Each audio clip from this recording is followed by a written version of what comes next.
Hello, linguists and polyglots. What makes human language so special? How come we can form all of these coherent sentences and use strange sounds and symbols to share ideas at over 200 words a minute, while Brian the bird over there sits and thinks his tiny little brain out trying to find the next tree to peck? Well, it all comes down to the composition of our languages. Even though things such as animal languages and computer languages are both used for communication, the way that their information is composed and conveyed is far different from ours. And importantly, they don't make use of all the modes of communication that we do: audible, spoken, written, read, and gestured. This is where linguistics steps in. For various fields of study such as phonetics, phonology, morphology, syntax, semantics, and pragmatics, we are able to break down language and explain it in a way that, irrespective of if you don't speak a language, process your information through computer language, or are a bird with a brain the size of an almond, you can still understand every step of what occurs and separates human language from other means of communication.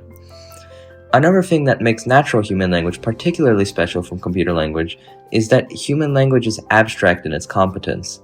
In other words, the information that you need to know in order to use a language or be fluent in a language is highly variable and changes depending on whether you are a native speaker, second language learner, going into business, teaching subjects in that language, etc.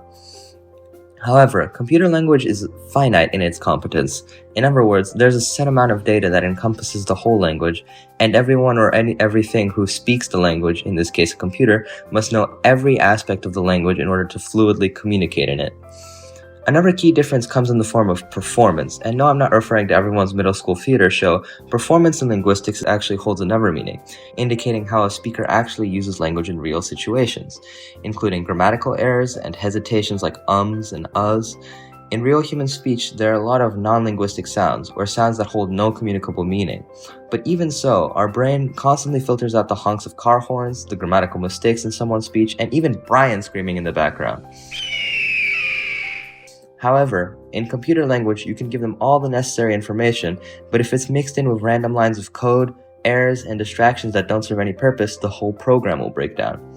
While it can be argued that computers have redundancy and can use information even if noise is present, another major gigantic factor is that other forms of language simply lack linguistic productivity. In short, linguistic productivity is the ability that people have in order to combine basic parts of language.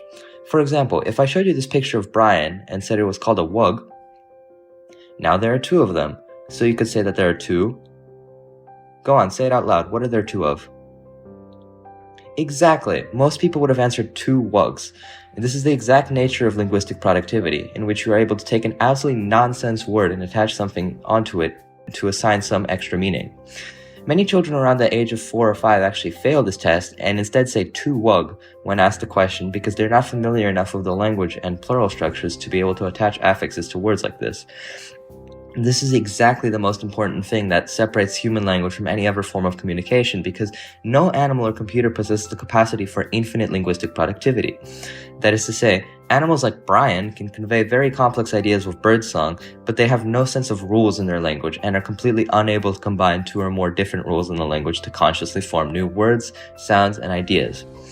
While we can easily come to the conclusion that to wug is the same as wugs, animals and even the most advanced ChatGPT level computers do not have the same potential on the scale that humans do.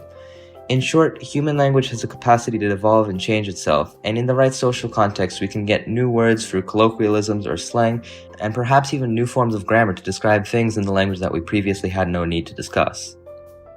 Thanks for tuning in, everyone. Check out this episode to see what the human brain thinks about while processing language.